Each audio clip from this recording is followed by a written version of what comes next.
ప్రముఖ సినీ దర్శకుడు శామ్ బెనగల్ అంత్యక్రియలు ముగిశాయి. మహారాష్ట్ర రాజధాని ముంబైలోని శివాజీ పార్క్ ఎలక్ట్రిక్ క్రిమటేరియంలో రాష్ట్ర ప్రభుత్వ లాంఛనాలతో శామ్ బెనగల్ అంత్యక్రియలు జరిగాయి. ఈ కార్యక్రమంలో ఆయన కుటుంబ సభ్యులు, బంధుమిత్రులు, అభిమానులు భారీ సంఖ్యలో పాల్గొన్నారు.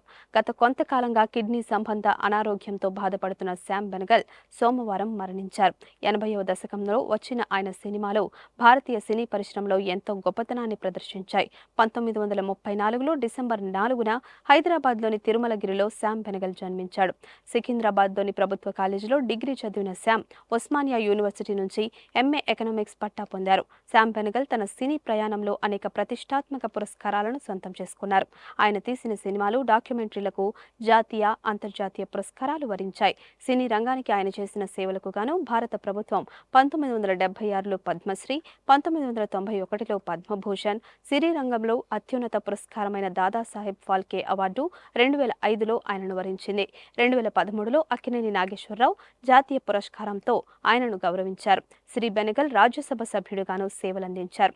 ఇక శామ్ బెనగల్ అంకుర్, నిశాంత్, మంథన్, భూమిక, జనూన్ వంటి సినిమాలు ఆయనకు తిరుగులేని పాపులారిటీ తెచ్చిపెట్టాయి. ఆయన తీసిన సినిమాలతో ఏకంగా 18 జాతీయ అవార్డులు అందుకున్నారు. సామాజిక సమస్యలు, ఆర్థిక అసమానతలపై సినిమాలు చేసి గొప్ప దర్శకుడిగా పేరు సంపాదించుకున్నారు.